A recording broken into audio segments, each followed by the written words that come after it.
ஒரு பொண்ணும் பையனும் பைக்கில் போனாலே லவர்ஸ்ன்னு நினைக்கிறதில்ல, திருந்துங்கடா. டுகே பாய், என்னோட சினிமா எக்ஸ்பீரியன்ஸில் சொல்கிறேன், ட்ரையாங்கிள் லவ் ஸ்டார்ட் ஆகியே தீரும். மிகப்பெரிய அட்வான்டேஜ் என்னன்னா, இந்த படத்தினுடைய ட்ரெய்லர் வந்த பிறகு எதிர்பார்ப்பு பெருசாக மாறி இருக்கு.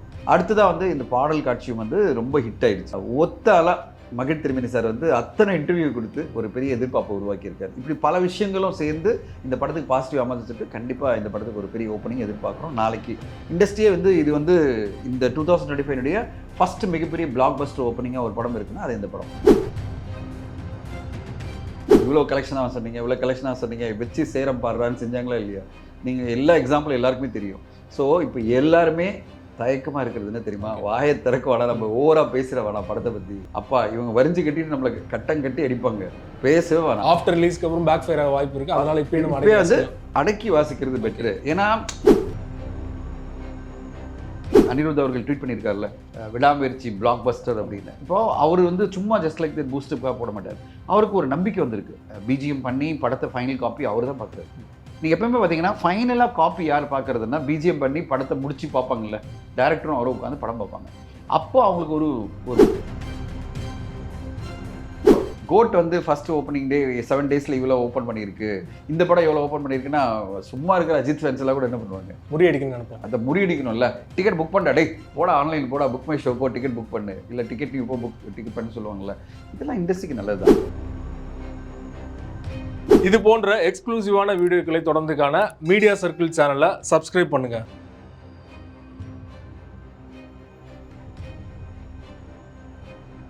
மீடியா சர்க்கிள் நேயர்களுக்கு வணக்கம். இன்றைக்கு நம்மோடு நேர்காணலுக்காக தயாரிப்பாளர் பாஃப்டா தனஞ்சயன் அவர்கள் நம்மோடு இணைந்திருக்கிறார். அவரோடு பேசலாம். சார் வணக்கம். சார் வணக்கம். நாளைக்கு விடாமுயற்சி வரப்போதுன்னு எதிர்பார்ப்போட காத்திருக்கேன். ஆமாம் சார், கண்டிப்பாக சார். கிட்டத்தட்ட நிறைய பேர் டிக்கெட்டே கிடைக்கல அப்படின்னு சோசியல் மீடியாவில் போடுறதா பார்க்க முடியுது. 1000 ஸ்க்ரீனில் வந்து ரிலீஸ் ஆக போகுது. முதல் நாள் வசூலே பார்த்தீங்கன்னா 25 கோடிக்கு மேலே வந்து போக வாய்ப்பு இருக்குது அப்படிலாம் சொல்கிறாங்க இல்லையா? நீங்கள் எப்படி சார் பார்க்குறீங்க? 1000 ஸ்க்ரீன் வருமா தெரியல, பட் 800 to 900 ஸ்க்ரீன் வரும். 800 to 900 ஸ்க்ரீன் கண்டிப்பாக வருது. அதுக்கேற்ற மாதிரி தான் எல்லாருமே போடணும்னு ஆசைப்படுறாங்க. என்ன காரணம்னா, ஒரு 4-5 நாட்கள் இந்த வீக்கில் பயங்கரமான ஒரு கலெக்ஷன் எல்லா தேட்டரும் எடுக்க முடியும். அதனால் எல்லாருடைய எதிர்பார்ப்புமே இந்த படத்தை போடணும் அப்படின்றது தான். அடுத்து காம்படிஷனாக படம் இல்லாத போது எல்லோருமே ஆசைப்படுவோம்ல, எல்லா திரையரங்கு உரிமையாளர்களும் ஆசை தான் இருக்கும். ஒரு பெரிய படத்தை வெளியிட்டு நம்ம வந்து பெரிய கலெக்ஷன் எடுக்கணும். ஏன்னா தேட்டர் ரன் பண்ணுறதே வந்து இதை நம்பி தான், பெரிய பெரிய படங்கள் நம்பி தான் தேட்டர் ரன் பண்ணுறது. ஆக்சுவலி பார்த்தீங்கன்னா ஒரு 52 வாரங்கள் இருக்குல்ல, இந்த 52 வாரங்களில் எல்லா தியேட்டர் ஓனரும் எதிர்பார்க்குறது என்னென்னா 26 வாரங்களாவது பெரிய படங்கள் வரணும். பெரிய படங்கள்லாம் ஓப்பனிங் வீக்கெண்ட் வரணும். செகண்ட் வீக் கொஞ்சம் கம்மியானாலும் பிரச்சனை இல்லை, ஆனால் தேர்ட் வீக் திருப்பி ஒரு பெரிய படம் வரணும். இப்போ அந்த பூஸ்ட் இருந்துகிட்டே இருக்கணும். இப்போ வந்து ஒன்றுமே இல்லை, நீங்கள் ஒரு பெஞ்ச் மார்க் எடுக்குன்னு வச்சிங்களேன். இப்போ சென்னையில் இருக்கீங்க வச்சுங்க, இப்போ கோயம்புத்தூர்னா வேறு மாதிரி நீங்கள் பார்க்கலாம். சென்னையிலேருந்து வச்சிங்களேன், நீங்கள் ஒரு பலாசோ போய் பாருங்கள், ஒரு சத்தியம் போய் பாருங்கள். நான் பார்ப்பேன், எந்த வீக்கில் படங்கள் இல்லையோ நீங்கள் பலாசோ உள்ளே போனீங்கன்னா எம்டியாக இருக்கும். அந்த ஓல்ட் ஃப்ளோரே 3வது மாடியே எம்டியாக இருக்கும். அப்போ நடக்கும்போதே நம்மளுக்கு ஒரு மாதிரி என்னடா இது, இவ்வளோ 9 ஸ்க்ரீன் வச்சுக்கிட்டு கிட்டத்தட்ட 3500 பேர் பார்க்க இடத்துல 30 பேர் 40 பேர் நின்றுட்டு தான் வச்சிங்களேன், என்ன ஆகும் நம்மளுக்கு? அந்த தியேட்டர் காம்ப்ளெக்ஸ் எப்படி ரன் பண்ண முடியும்? அந்த வீக்கில் அவங்க எப்படி ரன் பண்ண முடியும்? இது மாதிரி நம்மளுக்கு தோணும்ல. இதுதான் ஒரு திரையரங்கினுடைய பிஸ்னஸ், எல்லாருக்கும் தெரியணும். அதாவது ஒரு திரையரங்கு பிஸ்னஸ் மட்டும் இல்லை, ஒரு இண்டஸ்ட்ரி எதை நம்பி இருக்குன்னா வாரம் வாரம் நிறைய பெரிய பெரிய படங்களுக்கு மக்கள் வந்துகிட்டே இருக்கணும். அப்போ அந்த பெரிய படங்கள் வந்தால் தான் அந்த மாதிரி மக்கள் வருவாங்க. அப்படி இப்போ விடாமுயற்சி படத்துக்கு மிகப்பெரிய லெவலில் எதிர்பார்ப்பு இருக்குது. நீங்கள் சொன்ன மாதிரி ஃபர்ஸ்ட் டே 25 கோடி மினிமம் இந்த படம் தமிழ்நாட்டில் கலெக்ட் பண்ணோம். வேர்ல்டு வைடு இன்னும் 60, 70, 80 ஆளாளுக்கு ஒரு நம்பர் சொல்லிட்டு இருக்காங்க. எக்ஸாக்ட் நம்பர் நம்மளால் ப்ரெடிக்ட் பண்ண முடியாது. ஏன்னா கர்நாடகாவில் ஒரு 4 கோடி பண்ணுமா, கேரளாவில் ஒரு 4 கோடி பண்ணுமா, நார்த் இந்தியாவில் என்ன பண்ணோம், அது பிறகு வந்து தெலுங்கு ஆந்திராவில் என்ன பண்ணோம், அது பிறகு வந்து நம்ம ஓவர்சீஸில் எந்த அளவு பண்ணோம், இது எதுவுமே ஒரு எஸ்டிமேட்டாக நம்மளால் பண்ண முடியல. பட் ஆனால் ஒரு பெரிய நம்பர் ஃபர்ஸ்ட் டே பண்ணோம். மிகப்பெரிய அட்வான்டேஜ் என்னென்னா, இந்த படத்தினுடைய ட்ரெய்லர் வந்த பிறகு எதிர்பார்ப்பு பெருசாக மாறி இருக்கு. அடுத்ததாக வந்து இந்த பாடல் காட்சியும் வந்து ரொம்ப ஹிட் ஆயிடுச்சு. அனிருத் அவர்களுடைய பாடலும் ரொம்ப ஹிட்டு. ஒத்தால மகிழ் திருமணி சார் வந்து அத்தனை இன்டர்வியூ கொடுத்து ஒரு பெரிய எதிர்பார்ப்பை உருவாக்கியிருக்காரு. இப்படி பல விஷயங்களும் சேர்ந்து இந்த படத்துக்கு பாசிட்டிவ் அமைச்சிட்டு கண்டிப்பாக இந்த படத்துக்கு ஒரு பெரிய ஓப்பனிங் எதிர்பார்க்குறோம். நாளைக்கு இண்டஸ்ட்ரியே வந்து இது வந்து இந்த 2025 ஃபர்ஸ்ட் மிகப்பெரிய பிளாக் பஸ்டர் ஓப்பனிங்காக ஒரு படம் இருக்குன்னா அது இந்த படம், அதான் எதிர்பார்த்துட்டு இருக்காரு. நீங்கள் சொன்னது மாதிரி மகிழ் திருமேனி அவர்கள் ஒற்றையால் வந்து பல இன்டர்வியூஸ் கொடுத்து ப்ரொமோஷன் பண்ணிட்டு இருக்கான்னு சொன்னீங்க இல்லையா? ஆனால் ஒரு சின்ன விமர்சனம் என்ன வைக்கப்படுதுன்னா, அவர்கள் வந்து வெளிப்படையாக சொல்கிறது என்னன்னா, இதில் நீங்கள் வந்து பழைய அஜித்தை எதிர்பார்த்து வராதிங்க, அந்த அஜித் இதில் இருக்க மாட்டார், துணிவு மாதிரி எதிர்பார்த்து வராதிங்க அப்படின்னு சொல்லும்போது அது எங்கேயோ ஒரு நெகட்டிவாக மாற வாய்ப்பு இருக்குன்னு சிலர் ஃபீல் பண்ணுறாங்களா? பூஸ்டப் பண்ணி பேசினா அவரை வச்சு அடித்து காலி பண்ணுறீங்க. ஒரு டைரக்டர் வந்து ஒரு பூஸ்டப் பண்ணி இந்த படம் வந்து ஒரு முக்கியமான படமாக இருக்கும் தமிழ் சினிமாவில். இப்போ நானே ஒரு படத்துக்கு நான் எதாவது பேசியிருந்தேன்னா வச்சு செய்கிறாங்களா இல்லையா? ஆமாம், கரெக்டாக இந்த மாதிரி சொன்னீங்க, அந்த மாதிரி சொன்னீங்க, இவ்வளோ கலெக்ஷனாக சொன்னீங்க, இவ்வளோ கலெக்ஷனாக சொன்னீங்க, வச்சு சேரம் பாடுறான்னு செஞ்சாங்களா இல்லையா? நீங்கள் எல்லா எக்ஸாம்பிளும் எல்லாருக்குமே தெரியும். ஸோ இப்போ எல்லாருமே தயக்கமாக இருக்கிறது என்ன தெரியுமா? வாயை திறக்க வேணாம், நம்ம ஓவராக பேசுகிற வேணாம் படத்தை பற்றி. எல்லா பெரிய படம் எடுக்கிற இயக்குனர்களும் தயாரிப்பாளர்களும் ஒரு முடிவு என்னென்னா, அப்பா இவங்க வரிஞ்சு கட்டிட்டு நம்மளை கட்டம் கட்டி அடிப்பாங்க, பேசவே வேணாம். ஆஃப்டர் ரிலீஸ்க்கு அப்புறம் பேக் ஃபயர் ஆக வாய்ப்பு இருக்குது. அதனால இப்போயே வந்து அடக்கி வாசிக்கிறது பெட்ரு. ஏன்னா ஒத்த 2 பேர்ல நம்ம ஒத்த 2 பேர் வந்து டார்கெட் பண்ணி எல்லாம் பேசலாம், அப்படிலாம் எதுவும் ஜென்ரலாகவே ஒரு என்னன்னா ஒன்றுமே இல்லை. இப்போ நான் ஏதாவது ஒரு ட்வீட் போட வச்சிங்களேன், கீழே என்ன தெரியுமா, அங்கிள் எப்போ பார்ட்டி, அங்கிள் எப்போ வந்து சக்ஸஸ் மீட்டு அப்படின்னு என்னை போட்டு டேக் பண்ணி போடுவானுங்க. ஏன்னா ஒரு சக்ஸஸ் மீட் பண்ணுவோன்னு ஒரு அனௌன்ஸ்மெண்ட் வந்த தொட்டு அதை கீழே போடுவாங்க. நான் எல்லாரையும் வந்து திட்டின்னு இருக்க முடியாது, இல்லை பிளாக் பண்ணிட்டு இருக்க முடியாது. சரி அவன் டைம் பாஸ்க்கு அவன் போடுறான்னு சொல்லி நான் இக்னோர் பண்ணிட்டு போவேன். ஆனால் அவன் ஏன் அதை சொல்கிறான்? நம்ம சொன்னதோடு தான் அவன் சொல்கிறான். நம்ம வந்து ஒன்று சொல்லிடுறோம், நம்பிக்கையோடு ஒன்று சொல்லிடுறோம், இந்த படம் வந்து மிகப்பெரிய சக்ஸஸ் ஆகும், ஒரு பெரிய ட்ரெண்டை கிரியேட் பண்ணோன்னு சொல்லும்போது நம்ம நம்பிக்கையில் சொல்லிடுவோம். ஆனால் அவன் மறக்கவே மாட்டான். அந்த ஆடியன்ஸ் வந்து யாரெல்லாம் வீடியோவில் பார்த்தாங்களோ மறக்க மாட்டாங்க. திருப்பி திருப்பி திருப்பி அந்த கமெண்ட் போட்டுகிட்டே தான் இருப்பாங்க. அவங்க வந்து கடைசி வரையும் உங்களை வச்சு செஞ்சுட்டே இருப்பாங்க. அப்போ இதை அவாய்ட் பண்ணணும்னா என்ன பண்ணணும்னா, அர்ச்சனா கல்பாத்தி மேடனுடைய பாலிசி தான் பெஸ்ட்டு. அவங்க வந்து இந்த கோட் படத்தை போய் இன்டர்வியூலாம் கொடுத்தாங்கல்ல, நாங்கள் எடுத்திருக்கோம்பா வந்து பாருங்க படத்தை, அவ்வளோதான், இது பிறகு நீ வந்து எங்கிட்ட கேட்காத நாங்கள் பாருங்களேன். இப்போ எல்லாரும் அதே பாலிசி தான். இப்போ அவங்க என்ன ஒரு டிப்ளமேட்டிக்காக பண்ணிட்டாங்கன்னா, அந்த படத்துக்கு வந்து இது வந்து பாசிட்டிவ் மார்க்கெட்டிங்கோ இல்லை ஓவர் மார்க்கெட்டிங் கிடையாது, கரெக்டான ஒரு பொசிஷனிங். எங்கள் படம் நல்லா வந்திருக்கு, பட் நீங்கள் வந்து சொல்லுங்கள், இது வந்து யாருமே நம்மளை குறை சொல்ல மாட்டாங்க. இந்த படம் சூப்பர் டூப்பராக வந்திருக்கு, நீங்கள் கண்டிப்பாக வந்து பாருங்கள், இந்த படம் உங்களுக்கு ரொம்ப பிடிச்சி போயிடும், நீங்கள் வந்து இந்த படம் பெரிய பிளாக் பஸ்டர் இவ்வளோ கலெக்ஷன் அப்படின்னு சொன்னால் அதுக்கு டார்கெட் பண்ணிட்டே இருக்காங்க. ஓகே, அதை வந்து மகிழ் திருமேனி சார் அது கரெக்டாக அவருக்கும் தெரியும், நடக்கிறதெல்லாம் தெரியும், இவ்வளோ பெரிய விஷயங்கள் நடக்குது அப்படின்னு.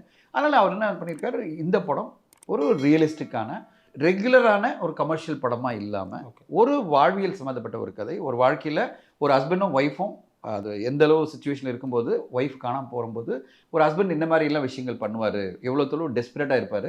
அந்த டெஸ்பிரேஷனில் ஒரு சாதாரண மனிதன் எப்படி அசாதாரண மனிதனாக மாறுறான், அப்படிப்பட்ட ஒரு கதை. அசாதாரண மனிதன்னா அப்போது ஒரு டெஸ்பிரேஷன் நம்ம எல்லாம் பண்ணுவோம், நம்மளை காப்பாற்றிக்கிறது இல்லை, நம்ம மனைவி எப்படியாவது காப்பாற்றணுன்ற ஒரு உணர்வில் நம்ம வந்து உயிரை கொடுத்தாவது காப்பாற்ற நினைப்பதில்ல. அந்த மாதிரி ஒரு போராட்டத்தின் நடுவில் ஒரு கணவன் என்னென்ன பண்ணுவான். அப்போ அந்த கணவனுடைய ஹீரோயிசம் தான் இந்த படத்தினுடைய கதையாக வரும். அதில் வந்து நிறைய விஷயங்கள் இருக்குது. அதாவது பெண்ணியம் சம்மந்தப்பட்ட விஷயங்கள், பெண்ணுங்களை எப்படி நம்ம ப்ரொடெக்ட் பண்ணணும், பெண்களுக்கு எதிராக ஒரு கொடுமைகள் நடந்தால் அதை எப்படி தட்டி கேட்கணும், இப்படி பல விஷயங்கள் அதை இன்டெகிரேட் பண்ணி, அதுக்காக தான் அஜித் சார் இந்த கதை பண்ணணும்னு ஆசைப்பட்டார். 4 ஃபேஸாக நடக்குதுன்னு அவரே சொல்லியிருக்காரு. எதுக்கு அஜித் சார் இந்த கதை பண்ணணும்னு ஆசைப்பட்டார்னா, சாதாரணமாக ஒரு பெண்களை இது பண்ணானா விட்டுறக்கூடாது, நம்ம எப்படியாவது வந்து அதுக்கு எதிராக போராடணும் அப்படின்ற ஒரு கதை இதில் இருக்குது, அதனால தான் இது பண்ணணும் அவர் ஆசைப்பட்டார். மகிழ் திருமேனி அவர்களும் அழகாக அதை வந்து ப்ரெசென்ட் பண்ணியிருக்காரு. இப்போ வந்து அனிருத் அவர்கள் ட்வீட் பண்ணியிருக்காருல்ல, விடாமுயற்சி பிளாக் பஸ்டர் அப்படின்னு. இப்போ அவர் வந்து சும்மா ஜஸ்ட் லைக் தட் பூஸ்டப்புக்காக போட மாட்டார், அவருக்கு ஒரு நம்பிக்கை வந்திருக்கு. பிஜிஎம் பண்ணி படத்தை ஃபைனல் காப்பி அவர் தான் பார்க்குறாரு. நீங்கள் எப்பவுமே பார்த்தீங்கன்னா ஃபைனலாக காப்பி யார் பார்க்குறதுன்னா, பிஜிஎம் பண்ணி படத்தை முடிச்சு பார்ப்பாங்கல்ல, டேரக்டரும் அவரும் உட்காந்து படம் பார்ப்பாங்க. அப்போ அவங்களுக்கு ஒரு புரிதல் கிடைக்கும், இந்த படம் எப்படி வந்திருக்குன்னு சொல்லிட்டு. அவரை பொறுத்தவரைக்கும் இந்த படம் பிளாக் பஸ்டர் சொல்லும்போது எல்லோருக்குமே நம்பிக்கை வந்துருச்சு. இப்போ அனில் சார் வந்து இவ்வளோ தூரம் சொல்லியிருக்காருன்னா இந்த படத்தில் ஒரு விஷயம் இருக்குது. இப்போ நானே என்ன எதிர்பார்க்குறேன்னா, ஒரு சர்ப்ரைஸ் இருக்கும். அதாவது நம்ம எல்லாரும் சொன்னது இந்த படத்தினுடைய இன்ஸ்பிரேஷனு இந்த படம், ஆனால் அதை மீறி மகிழ் அவர்கள் ஏதோ ஒரு விஷயம் பண்ணியிருப்பார். அது இன்ஸ்பிரேஷனாக இருந்தாலும் அதை கதையில் புதுசான எலிமெண்ட்லாம் வச்சு நிறைய விஷயங்கள் இருக்கும். அதனால அப்படியே பண்ணியிருக்க மாட்டார், அப்படியே ரீமேக்லாம் பண்ணியிருக்க மாட்டார். ஒரு இன்ஸ்பிரேஷனில் ஒரு கதையாக இருக்கலாம், ஆனால் அந்த கதையில் பல விஷயங்கள் புதுசாக கொண்டு வந்து இன்ட்ரெஸ்டிங்கான பல விஷயம் இருக்கும்போது ஆடியன்ஸ் வந்து சர்ப்ரைஸ் ஆகிடுவாங்க. ஏன்னா மகிழ் சாருக்கு அது தெரியும். ஸோ நான் எதிர்பார்க்குறதே நாளைக்கு காலையில் நான் 9 மணிக்கு காட்சி பார்க்க போகிறேன், எனக்கு ரொம்ப ஐ எம் எக்ஸைட்டட். இந்த மாதிரி என்னென்ன விஷயங்கள் பண்ணியிருப்பாரு, ஒரு லைனாக நம்மளே சொல்லிட்டோம், இப்போ இதான் லைனுன்னு சொல்லிட்டு. இப்போ இந்த லைனை வந்து எல்லாரும் சொல்ல தொட்டு நம்ம சொல்கிறோம், ஆனால் அந்த லைனில் இவர் என்ன புதுசாக பண்ணியிருக்காரு, என்ன மாதிரி விஷயங்கள் இதில் ஆட் ஆகிருக்கு, அஜித் சார் 2 வருஷம் கழிச்சு பார்க்க போகிறோம், அது ஒரு பெரிய எக்ஸைட்மெண்ட். அது எங் லுக்கில் பார்க்க எங் லுக்லேயும் இருக்க போகிற ப்ளஸ் எந்த லுக்கில் இருக்க போகிறாரு, அது இப்படி ஒரு லுக்கில் இருக்கிற ஒரு அஜித் சாரை 2 வருஷம் கழிச்சு திரையில் பார்க்குறது ஒரு புது அனுபவமாக இருக்கும். அது பிறகு வந்து நம்ம பல இந்த படத்தையே எப்படி மாற்றிருக்காங்க, இவ்வளோ பேர் இன்னும் ரொம்ப பேசுகிறாங்களே, ஆனால் என்ன பண்ணியிருக்காரு மகிழ் சார் அப்படின்றதுக்காக நம்ம வந்து படத்தை எக்ஸைட்டிங்கில், அதனால தான் இவ்வளோ பெரிய ஓப்பனிங் இருக்குது. ஐ ஆம் வெரி எக்ஸைட்டட். நான் ரொம்ப தமிழ் சினிமாவுக்கு இது ஒரு பெரிய ஒரு தொடக்கமாக இருக்கும். ஏன்னா 2025 2024 நம்ம ஒரு இன்டர்வியூவில் சொல்லியிருக்கோம், அவ்வளோ பெரிய சக்ஸஸாக அமையலை தமிழ் சினிமாவுக்கு. 2025 மிகப்பெரிய சக்ஸஸ் அமையணும்னா விடாமுயற்சி வந்து ஒரு பெரிய பிளாக் பஸ்டாக வரணும், அதுதான் எதிர்பார்ப்போம். சில நாட்களுக்கு முன்னாடி அந்த ஷூட்டிங் ஸ்பாட்டில் எடுக்கப்பட்ட வீடியோ வந்து வெளியானது. அதில் அஜித் அவர்கள் எவ்வளோ கஷ்டப்பட்டு நடித்தார் அப்படிங்கிறதுலாம் அதில் பார்க்க முடிஞ்சது. இவ்வளோ கஷ்டப்பட்டு நடிக்க வேண்டிய அவசியம் என்ன அப்படிங்கலாம் நிறைய பேர் வந்து அவருடைய உடல் மேலே அக்கறைப்பட்டு நிறைய பேர் பேசுகிறத பார்க்க முடியுது. ஏன்னா அவ்வளோ சர்ஜரி பண்ணியிருக்காங்க ஒரு உடம்புல. ஏன் பாடி டபுள் வந்து வேணான்னு சொல்கிறாரு? அவர் நினச்சிருந்தா பண்ணிருக்கலாம் இல்லையா? அவ்வளோ பெரிய ஹீரோ. அவர் அப்போத்திலிருந்து அப்படிதான். நீங்கள் பார்த்தீங்கன்னா 30 வருஷமா இதான் பண்ணிட்டு இருக்காரு. அவர் வந்து பாடி டபுள்ன்றதே வந்து ரொம்ப எக்ஸ்ட்ரீம் கேஸ்லாம் யூஸ் பண்ணவர் தவிர, அவருடைய பாயிண்ட் அவனும் ஒரு சக மனிதன் தானே. அவர் ரிஸ்க் எடுக்கும்போது நான் ஏன் எடுக்கக்கூடாது? ஆனால் நான் பல தடவை இன்டர்வியூவில் நான் சொல்லியிருக்கேன், அவர் எடுக்கக்கூடாது தான் சொல்லுவேன். அவர் வந்து அந்த கார் இதில் வந்து டாப்பில் வச்சுல அதெல்லாம் பண்ணும்போது எனக்கு வந்து ரொம்ப டிஸ்டர்பன்ஸாக இருந்தது. ஏன் இதெல்லாம் பண்ணுறாரு? நான் அவருடைய மேனேஜருக்கு ஃபோன் பண்ணி நான் என்னுடைய வருத்தங்களை சொன்னேன். சார் வேணாம் சார், இதெல்லாம் பண்ண வேணாம் சொல்லுங்கள் அப்படின்னு. இல்லை சார், அவர் கேட்க மாட்டார், நம்மலாம் சொல்ல முடியாது, அவருடைய இதில் தான் இருப்பார் அப்படின்னு அவர் சொல்லியிருந்தார். எனக்கு என்னென்னா இப்போமே அவருடைய இது வந்து இன்னும் தொடர்ந்து பல படங்கள் பண்ண வேண்டியிருக்கு. 10-20 வருஷ காலம் அவர் வந்து 2 படம் வருஷத்துக்கு கொடுத்தாலும் நம்ம வந்து கிட்டத்தட்ட 20-30 படத்தை நம்ம பார்க்கணும்னு ஆசைப்படுறோம். 100வது படம் வரணும் அவருடைய கெரியரில். ஒரு 100வது படம் வரையும் நம்ம வந்து அவரை செலிப்ரேட் பண்ணி தான் இருப்போம். 100 படம் தாண்டியும். இப்போ வந்து ரஜினி சாரை 170 படம் தாண்டி நம்ம இன்னைக்கு வரையும் சூப்பர் ஸ்டாரை கொண்டாடிட்டு இருக்கோம். அதே மாதிரி அவரை செலிப்ரேட் பண்ணணும்னா அவருக்கு உடம்புக்கு எந்த ஒரு சின்ன பிரச்சனையும் வந்துடக்கூடாது. அப்போது நடிகர்களுக்கு எப்பவுமே வந்து அந்த உடம்பு தான் ஆதாரம். அதனால் இந்த வந்து ரிஸ்க் எடுக்க வேணாமே அப்படின்றது இண்டஸ்ட்ரியில் இருக்கிற பல பேரோட ஒப்பீனியன். பட் அவர் என்ன சொல்கிறாரு, நான் கரெக்டாக தான் பண்ணுறேன், எனக்கு இதை மேனேஜ் பண்ண தெரியும், நீங்கள் ஒரி பண்ணாதீங்க. அவர் எப்பவுமே அந்த ரேசிங்லேருந்து எல்லாத்துலேயும் பார்த்தீங்கன்னா அப்போதுலேருந்தே அவருக்கு எல்லாம் சொன்னது பைக் ரேசிங் போகாதீங்கன்னு. அவர் போயிட்டு தான் இருந்தார். கார் ரேசிங் போகாதீங்கன்னா அவர் போயிட்டு தான் இருந்தார். இந்த மாதிரி பாடி டபுள் யூஸ் பண்ணாதீங்கன்னா நான் யூஸ் பண்ண மாட்டேன். அதாவது பாடி டபுள் யூஸ் பண்ணுங்க அப்படின்னா நான் அதை யூஸ் பண்ணி நடிங்கன்னா இல்லை நான் பாடி டபுள் யூஸ் பண்ண மாட்டேன், நான் வந்து நானே தான் நடிப்பேன். அது அவருடைய ஒரு என்ன சொல்கிறது டோட்டல் இன்வால்மெண்ட் இந்த ஃபிலிம். இந்த படத்தில் நான் இவ்வளோ இன்வால்வ் ஆகி என்னுடைய டோட்டல் டெடிகேஷனை கொடுக்கணும்னா, என்னோட பெஸ்ட்டை கொடுக்கணும்னா நான் தான் நடிக்கணும். நான் பாடி டபுளை வச்சு நான் வந்து க்ளோஸ்அப்பில் மட்டும் நான் எக்ஸ்பிரஷன் கொடுத்து என் ஆடியன்ஸ் ஏமாற்ற விரும்பலை அப்படின்றது அவருடைய டெடிகேஷனாக சினிமா இண்டஸ்ட்ரிக்கு பார்க்குறேன். இந்த படம் வரும்போது ஒரு வாரத்துக்கு நாள்லேருந்தே கம்பேரிசன் வந்து ஸ்டார்ட் பண்ணிட்டாங்க. இந்த படம் வந்து இந்த படத்தோட வசூலை வந்து முறியடிக்க போகுது, அவர் படத்தோட வசூலை முறியடிக்க போகுதுன்னு சொல்லிட்டு இது ஆரோக்கியமான விஷயமா பார்க்குறீங்களா சார்? இண்டஸ்ட்ரிக்கு இதெல்லாம் வந்து டாக் இருக்கணும், இல்லைன்னா எக்ஸைட்மெண்ட் வராது. இப்போ இந்த கம்பேரிசன் பண்ணும்போது தான் இன்னும் பல அஜித் ஃபேன்ஸ் இன்னும் டிக்கெட் புக் பண்ணுவாங்க. கண்டிப்பாக கரெக்டா? இண்டஸ்ட்ரி பொறுத்தவரை இதெல்லாம் நல்லது தான். நான் வந்து இது நெகட்டிவாக பார்க்க மாட்டேன். இப்போ கோட் வந்து ஃபர்ஸ்ட் ஓப்பனிங் டே 7 டேஸில் இவ்வளோ ஓப்பன் பண்ணியிருக்கு, இந்த படம் எவ்வளோ ஓப்பன் பண்ணியிருக்குன்னா சும்மா இருக்கிற அஜித் ஃபேன்ஸ் எல்லாம் கூட என்ன பண்ணுவாங்க, முறியடிக்கணும்னு நினைப்பாங்க. அதை முறியடிக்கணும்ல. டிக்கெட் புக் பண்ணா, டே போட ஆன்லைன் போட, புக் மை ஷோ போ, டிக்கெட் புக் பண்ணு, இல்லை டிக்கெட் நீ இப்போ டிக்கெட் பண்ணு சொல்லுவாங்கல்ல. இதெல்லாம் இண்டஸ்ட்ரிக்கு நல்லது தான். போட்டி எப்பவுமே தேவை, பொறாம தான் இருக்கக்கூடாது. இந்த போட்டி மனப்பான்மை, நம்ம அந்த கலெக்ஷனை பீட் பண்ணணும், இந்த கலெக்ஷனை பீட் பண்ணணும்னு நினைக்கிறதுல எந்த விதம் தப்பு கிடையாது. ஆனால் அதுக்காக அன்எத்திக்கலாக பண்ணுறதும் இல்லை வேற விஷயம் ஏதாவது பண்ணுறது தான் தப்பே தவிர, அதாவது நெகட்டிவான விஷயங்களை ஸ்ப்ரெட் பண்ணுறதோ அது இந்த போட்டி இருக்கலாம். ஆனால் பொறாமையில் நம்ம ஸ்ப்ரெட் பண்ணுறோம்ல, நெகட்டிவிட்டி ஸ்ப்ரெட் பண்ணுறது ஒரு படத்துக்கு எதிராக, இல்லை அந்த படத்தை வந்து டேமேஜ் பண்ணணும்னு பேசுறது மட்டும்தான் தப்பே தவிர போட்டியில் யார் பண்ணலாம் தப்பு. இப்போது விஜய் சாருடைய சாதனைகள் வந்து அந்த சாதனை அப்படி தான் இருக்க போகுது. அது யாருமே ஜஸ்ட் லைக் தட் கிராஸ் பண்ண முடியாது இல்லை. அப்போ இந்த படம் கிராஸ் ஆச்சுன்னா அது சந்தோஷம் தானே, இண்டஸ்ட்ரிக்கு சந்தோஷம். இப்போ இந்த சாதனையை அடுத்த படம் ஒன்று மீட் பண்ணும். அது அஜித் சார் படமாக இருக்கலாம், இல்லை விஜய் சார் படமாக இருக்கலாம். ஸோ இது இண்டஸ்ட்ரிக்கு எப்பவுமே வேணும். இப்போது கிரிக்கெட் மேட்ச் எடுத்துங்களேன், யாருமே எப்பவுமே வந்து ஃபீல் பண்ணதே இல்லைல்ல. சச்சின் டெண்டுல்கர் இது வந்து விராட் கோலி பீட் பண்ணிட்டாருன்னா யாராவது ஃபீல் பண்ணியிருக்காங்களா? விராட் கோலி மேலே கோவப்பட்டிருக்காங்களா? இல்லை. நம்ம என்ன ஃபீல் பண்ணிருக்கோம், விராட் கோலி சூப்பர். திடீர்னு பார்த்தா ரோஹித் சர்மா வந்து அடுத்ததாக அவர் பீட் பண்ணுறாரு. அப்போ நம்ம என்ன நினைக்கிறோம், பரவாயில்ல ரோஹித் சர்மா வந்துட்டார். அடுத்து பார்த்தீங்கன்னா பவுலிங்கில் வந்து அஸ்வின் தான் சூப்பர்னா, பும்ரா வந்து டக்குன்னு பவுலிங்கில் நம்பர் ஆஃப் விக்கெட்ஸ் இன்க்ரீஸ் பண்ணி போகிறாருன்னா நம்ம வந்து எப்போது புறம்பட்டோமா, ஐயோ அஸ்வின் நம்ம தமிழால் அவருடைய ரெக்கார்டு வந்து பும்ரா பிரேக் பண்ணிடுவாரோ அப்படின்னு நம்ம என்னைக்காவது ஃபீல் பண்ணி. இந்தியன் கிரிக்கெட்டுக்கு நல்லது அப்படின்னு தான் நினைப்போம். அதே தான் சினிமா. இப்போ இந்த ரெக்கார்டை இது பீட் பண்ணுறதுன்னா தமிழ் சினிமாவுக்கு நல்லது. அப்படி பீட் பண்ணணும்னு நம்ம ஆசைப்படுவோம். ஏன்னா அடுத்து வரப்போகிற படம் விஜய் சார் படம், அதை இதை பீட் பண்ணும். அடுத்து இதை பீட் பண்ணதுக்கு அடுத்து அஜித் சார் படம் வரும். இப்படி தான் இண்டஸ்ட்ரி பெஞ்ச்மார்க் செட் பண்ணிட்டு போயிட்டே இருக்கணும். அந்த பெஞ்ச்மார்க்கை ஒரு படம் இன்னொரு படம் பிரேக் பண்ணி போகும்போது தான் இண்டஸ்ட்ரி நல்லா இருக்கும். அதே போல் அஜித் அவர்கள் மீது தொடர்ச்சி வைக்கப்படும் விமர்சனம். அவருடைய ஷூட்டிங் எல்லாமே பார்த்தீங்கன்னா ஹைதராபாத்தில் நடக்குது, ராமோஜிராவ் ஃபிலிம் சிட்டியில் நடக்குது. பெரும்பாலான முன்னணி நடிகர்கள் அங்கே நடந்தாலுமே அஜித் வந்து ஏன் டார்கெட் பண்ணுறாங்கன்னு நினைக்கிறீங்க? தொடர்ச்சி அந்த மாதிரி சொல்கிறாங்க. இது இங்கே இருக்கிற தமிழ் உங்களுக்கு சொல்ல வரும்போது எல்லா முன்னணி நடிகர்களுடைய படங்களும் அங்கே தான் நடக்குது. அது வந்து இவர் மட்டும் வந்து நம்ம பேசுறது வந்து ரொம்ப தப்பு. ஏன்னா இவர் படம் வந்து கிட்டத்தட்ட 15 வருஷமா பண்ணிட்டு இருக்கு. அப்பெல்லாம் பேசாமல் இப்போ பேசக்கூடாதுல்ல. ஸோ நான் வந்து ஒரு இன்டர்வியூலேயே நான் சொல்லிட்டேன், ஏங்க இப்போ 15 வருஷமா பண்ணிட்டு இருக்காரு. எப்போ வீரம் வேதாளம்லாம் ஷூட் பண்ணது அங்கே தான், இங்கே எதுவுமே பண்ணல. அவர் சென்னையில் ஷூட் பண்ணதா ரேரஸ்ட் ரேர். இது எல்லாமே அங்கே தான் பண்ணியிருக்காரு. காரணம் வந்து அவர் ஃபஸ்ட்டு ரோட்டில் போனால் பெரிய பிரச்சனை ஆகிடுது. அவர் வந்து இங்கே ட்ரைவ் பண்ணி வந்தாலே அவர் பிரச்சனை ஆகுது. அவர் அங்கே ட்ரைவ் பண்ணி நேராக ஏர்போர்ட் போயிட்டு அங்கே ஹைதராபாத் போயிடுறாரு. ஹைதராபாத்தில் அவர் யாரும் சூழ்ந்து நின்று பெரிய பிரச்சனை பண்ணுறதில்ல. அவர் ராமோஜி ஸ்டுடியோலையோ இல்லை அன்னபூர்ணா ஸ்டுடியோவில் ஷூட் பண்ணும்போது அந்த ஒரு பெரிய க்ரௌடு வந்து அவரை டிஸ்டர்ப் பண்ணல, அவருடைய அந்த ஃபோக்கஸை டிஸ்டர்ப் பண்ணல. அவர் ஃபோக்கஸாக இருக்கணும் விரும்புகிறார். ஒரு படத்தில் இன்வால்வ் பண்ணும்போது நான் ஃபோக்கஸ்டாக ஷூட்டிங்கில் இருக்கணும். அப்படி இருக்கும்போது என்னை வந்து யாரும் டிஸ்டர்ப் பண்ணிடக்கூடாதுன்னு நினைக்கும் போது இங்கே எப்படி பண்ண முடியும்? இங்கே நீங்கள் வந்து ஒரு இபிலையோ இல்லை ஆதித்யராம்லையோ எங்கே பண்ணாலும் கூட்டம் வந்துருப்போது. ஏன்னா நியூஸ் ஸ்ப்ரெட் ஆகிடும். படத்தினோட ஷூட்டிங் நடக்குதுன்னா அஜித் சாரை பார்க்கணுன்ற ஆசை பல லட்சம் பேருக்கு இருக்குது. அவங்களாம் கூட்டமாக வந்து நின்று தான் வச்சுங்களேன். நீங்களே பார்த்தீங்க, ஒரு பாண்டிச்சேரியில் விஜய் சார் ஷூட்டிங் நடக்கும்போது என்ன மாதிரி கூட்டம் வந்தது, ஒரு நெய்வேலியில் ஷூட்டிங் நடக்கும்போது எவ்வளோ பெரிய கூட்டம் வந்தது. இப்போ வந்து ஒரு லா அண்ட் ஆர்டர் ப்ராப்ளமாக மாறும். ஒரு 10,000 பேர் வந்து நின்றா வச்சிங்களேன், அஜித் சாரை பார்த்தே ஆகணும்னா அவர் வெளியில் வரணும், வந்தே ஆகணும்ல. அரசியல் வரதுக்கு முன்னாடி விஜய் சார் எவ்வளோ சங்கடங்கள் இருந்தது. எங்கே போனாலும் பெரிய பெரிய கூட்டம் வருதுன்னா அதே மாதிரி அஜித் சாரை பார்க்கணும்னு நிறைய பேர் ஆசை. அவரை எங்கே பார்க்க முடியுது? இப்போ ஏர்போர்ட்டில் பார்க்கலாம், கார் ரேஸில் பார்க்கலாம், இல்லை கார் ரேஸில் வீடியோவில் பார்க்கலாம். நம்ம போய் கார் ரேஸில் துபாயில் உட்காந்து பார்க்க முடியாதுல்ல. நம்மளுக்கு இங்கே ஒரு நம்மளுடைய உழைப்பு போயிட்டு இருக்கோம், நம்மளுக்கு வேலை இருக்கும், நம்ம எப்படி அவரை பார்க்க முடியும்? இப்போ இதே வந்து சென்னையில் பிரசாத் ஸ்டுடியோவில் வந்து அஜித் சார் ஷூட் பண்ணுறார் அப்படின்னு நியூஸ் வந்துடுச்சுன்னா என்ன ஆகும்? அவ்வளோதான். என்ன ஆகும்? இந்த ரோடு ஃபுல்லாக சாலிகிராம் ஃபுல்லாக ஸ்தம்பிக்கும். கரெக்டாக? ஏன்னா எல்லாருக்கும் ஆசை வரும்ல. அவர் வந்ததே கிடையாது, பிரசாத் பக்கம் வந்ததே இல்லை. இந்த கூட்டம் வந்துடும்னு வரதில்லை. இபி பக்கமே வராதவர் இங்கெங்கே வரப்போறாரு. இங்கே பிரசாத்துக்கெல்லாம் வரமாட்டார். ஆனால் எல்லாருமே இங்கே ஷூட் பண்ணும்போது அந்த நியூஸ் வராமல் இருக்கணும்னா வந்துடுவாங்க. ஆனால் நியூஸ் வந்துடுது, எப்படியாவது நியூஸ் வந்துடுது. பிரசாத்தில் ஷூட் பண்ணுறாரு, இங்கே இப்போ நிறைய பேர் சொல்லிகிட்டே இருக்காங்க இங்கே இந்த படம் ஷூட். அப்போ ஆட்டோமேட்டிக்காக ஃபேன்ஸாக இருக்கிறவங்க வந்துடுவாங்கல்ல, இங்கே வந்து பார்க்கணும்னு நினைப்பாங்களா இல்லையா? ஸோ இதை தவிர்க்கணும் தான் அவர் என்ன பண்ணுறாரு, பேண்டா என் ஷூட்டிங் டிஸ்டர்ப் ஆகிடும், நான் ஹைதராபாத்லேயே பண்ணிடுறேன் அப்படின்னு சொல்லிட்டு. அதனால் வந்து ஒர்க்கர்ஸ் தான் பாதிக்கப்படுவாங்களே தவிர, ஏன்னா இங்கே இருக்கிற எல்லா எம்ப்ளாயிஸும் அங்கே போய் ஒர்க் பண்ண முடியாதுன்ற ஒரு சுச்சுவேஷனில் இது ஒர்க்கர்ஸ் தான் பாதிக்கும் தவிர இண்டஸ்ட்ரிக்கு ஒன்றும் பாதிப்பு கிடையாது. இண்டஸ்ட்ரி பெப்சினா கேட்பாங்க, எங்களுக்கும் வாய்ப்பு கொடுங்க, உங்கள் படங்கள் ஷூட்டிங்கில் எங்கள் ஒர்க்கர்லாம் இருக்கணும், அவங்க பார்ட்டிசிபேட் பண்ணாதான் அவங்களுக்கு இன்கம் வரும் அப்படின்றது. அது பெப்சிக்கும் ப்ரொடியூசருக்கும் மத்தியில் இருக்கிற டிஸ்கஷன் தவிர, அது இண்டஸ்ட்ரிக்கும் அந்த ப்ரொடக்ஷன் குழுக்கும் இருக்கிற டிஸ்கஷன் தவிர இது ஊடகங்களுக்கு சம்மந்தமே இல்லை. இது ஊடகங்கள் இதில் இருந்து கமெண்ட் பண்ணணும்னு அவசியம் இல்லை. ஏன்னா எல்லா நடிகர்களும் அதான் பண்ணிட்டு இருக்காங்க.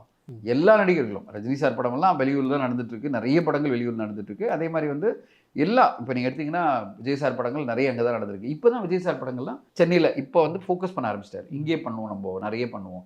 அது வந்து அவருடைய காரணம் என்னன்னா, அவர் நிறைய பேர் மீட் பண்ண ஆரம்பிச்சுட்டார். ஏன்னா அரசியல் வரணும் வந்த பிறகு இப்போ நிறைய பேர் மீட் பண்ண வேண்டிய கட்டாயம் வந்து இங்கே அவைலபிளாக இருக்கும்னு நினைக்கிறேன். இங்கே அவைலபிளாக இருக்கணும். ஆனால் அரசியல் வரும்போது நிறைய வந்துட்டே இருக்காங்களே, கூட்டம் வருது, நடுவில் டைம் கிடைக்கும் போது அவங்கள மீட் பண்ணுறாரு, ப்ளஸ் அவங்கள என்கேஜ் பண்ணுறாரு, வர பல பேரை வந்து என்கேஜ் பண்ணுறாரு. ஏன்னா அரசியல் தீவிரமாக வந்த பிறகு அவர் அவங்களோட என்கேஜ் பண்ணி பேசணும்னு ஆசைப்படும் போது இங்கே தான் இருக்க வேண்டியிருக்கு. இப்போ ஹைதராபாத்தில் ஷூட் பண்ண முடியாது. அப்படி இருந்தும் வாரிசு அங்கே தான் ஷூட் பண்ணார். கரெக்டுங்களா? நான் எது சொல்ல வரேன்னா, இது எல்லாமே தனிப்பட்ட முறையில் ஒருத்தரை டார்கெட் பண்ணி பேசுகிற மாதிரி விஷயமா நான் பார்க்குறத தவிர இதில் எந்த ஒரு பேசிஸும் கிடையாது. ஏன்னா எல்லா நடிகர்களும் அங்கே ஹைதராபாத்தில் பண்ணும்போது இவரை மட்டும் டார்கெட் பண்ணி பேசல, நியாயமும் இல்லை. அது சும்மா ஒரு பர்சனல் காரணங்கள் தான். பர்சனல் காரணங்கள் சொன்னீங்க. அதே ஒட்டிய இன்னொரு கேள்வி என்னன்னா, அவருடைய கார் ரேஸ் அவர் சொந்த நிறுவனம் அப்படிங்கிறதுனால வந்து ஊடகங்களுக்கு பேட்டி கொடுக்குறாரு. ஆனால் இங்கே அவருடைய படங்கள் பார்த்தீங்கன்னா ஆடியோ லான்ச் வரதில்லை. ஆடியோ லான்ச் இன்ஃபேக்ட் வந்து அவருக்காக நடத்த மாட்டுறாங்க. ஸோ இது வந்து ப்ரொமோஷனுக்கு ஒரு தடையாக இருக்குது அப்படிங்கிற மாதிரியான இன்னொரு விமர்சனமாக அவர் வந்து வைக்கப்படுது. ஒரே விஷயம், நான் வந்து அஜித் சாரை பல வருஷமாக ஃபாலோ பண்ணும்போது அவர் வந்து ஒரு தடவை சொன்னார், அந்த இன்டர்வியூ இன்னைக்கு வரையும் எல்லாருமே ஃபாலோ பண்ணிருப்பாங்க, என் படங்கள் தான் பேசணுமே தவிர நான் பேசக்கூடாது என் படத்தை பற்றி அப்படின்னாரு. சிறு மற்றும் மீடியம் பட்ஜெட் படங்கள் நம்ம பேசி ஆகும். ஏன்னா மக்கள் வந்து அவ்வளோ ஈஸியாக வரமாட்டாங்க. அவர் வந்து நான் இவ்வளோ தூரம் 30 வருஷம் வந்த பிறகு எனக்குன்னு ஒரு இது பொசிஷன் வந்த பிறகு இப்போ நான் சொல்லும்போது நம்பிடுவாங்க. என் படம் சூப்பர் டூப்பராக இருக்குன்னு நான் சொல்லிட்டேன்னா நம்பிடுவாங்க. நம்பி வந்து ஒருவேளை படம் அவங்க எதிர்பார்த்த மாதிரி இல்லைன்னு சொன்னால் நானே போய் சொன்ன மாதிரி ஆகிடும்ல அப்படின்ற ஒரு மைண்ட் செட்டுக்கு வந்துட்டார்.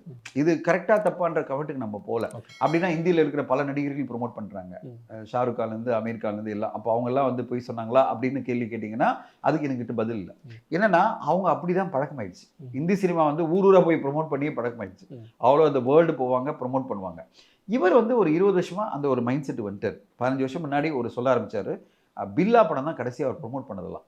ஒரு ப்ரொமோஷன் அப்படின்னு பார்த்தீங்கன்னா அது கடைசியாக அதை பண்ணார். அந்த பில்லா படம் வந்து மாபெரும் வெற்றி. அந்த படத்தோடு நிறுத்திட்டாரு. அந்த பில்லா படம் வெற்றி அடைஞ்ச பிறகு அப்போ தான் ப்ரெஸ் எல்லாம் மீட் பண்ணார். நீங்கள் பார்க்கணும், ஒரு கோட் ஷூட் போட்டுட்டு ஸ்டைலிஷாக வருவார். அப்போ தான் அவர் பேசினார், பில்லாவோட வெற்றியில் பேசினார். நான் அவர் அப்போ தான் பார்த்தேன். பில்லா படத்தை வந்து கான்ஸ் ஃபிலிம் ஃபெஸ்டிவலில் ஸ்க்ரீன் பண்ணாங்க. அப்போ தான் நான் பார்த்தேன். அவர் முதல்ல கல்யாணத்தில் பார்த்தேன், நான் அவருடைய கல்யாணத்தில் பார்த்துருக்கேன். அது பிறகு பில்லாவில் தான் நான் பார்த்தேன். பில்லா வந்து கான்ஸ் ஃபிலிம் ஃபெஸ்டிவலில், நாங்கள் கான்ஸ் ஃபிலிம் ஃபெஸ்டிவல் போயிருக்கும்போது நான் அவரை மீட் பண்ணேன். அதோட 2007 நினைக்கிறேன். அந்த 2007 அஜித் சார் வந்து கான்ஸ்டல் ஃபெஸ்டிவல் வந்தார். நினச்சி பார்க்குறீங்களா? கான்ஸ்டல் ஃபெஸ்டிவல் ஃப்ரான்ஸுக்கு வந்து அந்த ஃபெஸ்டிவலில் அவர் நின்று பேசினார், படத்தை பற்றி ப்ரொமோட் பண்ணார். ஏன்னா அந்த படம் கான்ஸ்டல் ஃபெஸ்டிவல் வந்துருச்சுன்னு அங்கே வந்து நின்று பேசினார். நாங்களாம் படத்தை பார்த்து செலிப்ரேட் பண்ணி அவர் வாழ்த்தெல்லாம் சொன்னோம். அப்போ நாங்கள் ஒரு கூட்டமாக நாங்கள் போயிட்டு தமிழர்கள் பல பேர் போயிட்டோம். ஏன்னா அஜித் சார் வந்துட்டார் அப்படின்னு சொல்லி போனோம். ஆனால் அது பிறகு நான் எங்கேயுமே பார்க்கல, அவரை தமிழ்நாட்டில் எங்கேயுமே பார்த்ததில்ல. அப்படி ஒரு சுச்சுவேஷனில் இப்போ 17 வருஷம் ஆயிடுச்சு. 17 வருஷமாக அவர் எங்கேயுமே வந்ததில்லைன்னு வரும்போது இப்போ இந்த படத்துக்கு ஏன் வரல, அந்த படத்துக்கு ஏன் வரலன்னு கேட்கறதுல நியாயமும் கிடையாது. அடுத்ததா அவர் கார் ரேசிங் வந்து இங்கே பிரபலப்படுத்துன்னு நினைக்கிறார். இந்தியாவுக்கு இந்தியாவில் கார் ரேசிங்னு என்ன, எதுக்காக இந்த கார் ரேசிங் கம்பெனி ஆரம்பிச்சிருக்கோம், இது எப்படி நம்ம ப்ரொமோட் பண்ணணும்னு நினைக்கிறோம். இது வந்து ஒரு காஸ்ட்லியான ஒரு ஸ்போர்ட்ஸ் தான், ஆனால் அது இந்தியாவுக்கு இவ்வளோ பெரிய பேர் கொண்டு வந்து கொடுக்குது, ப்ளஸ் பல பேருக்கு இன்ட்ரெஸ்ட் கொண்டு வந்து நிறுத்தோம். அதுக்கு ட்ரை பண்ணுறதுக்காக அதை இனிஷியலாக செட் பண்ணுறதுக்கு இதே 10 வருஷம் கழிச்சு அதை ப்ரொமோட் பண்ண மாட்டேது, இன்டர்வியூ கொடுக்க மாட்டேது. ஏன்னா அது ஒரு பிரபலம் ஆயிடுச்சு வச்சிங்களேன், அது பேர் பேச மாட்டேது. இது அவருடைய பாலிசி.